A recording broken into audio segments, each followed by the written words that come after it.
What was it for you to have a spiritual awakening? What was that like? And is there anything that you want to share more about it?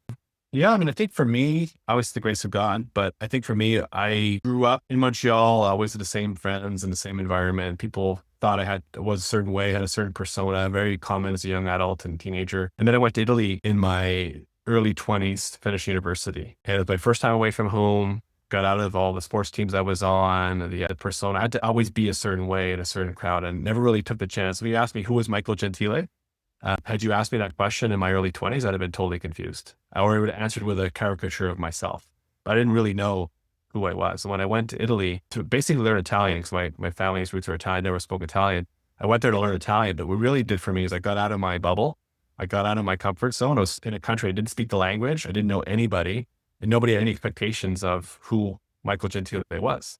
And it was kind of scary at the beginning because I was like, well, who am I? I don't know. I'm out of my environment now. I no longer have to act in this way. I don't put on the show all the time for people that I'm around me.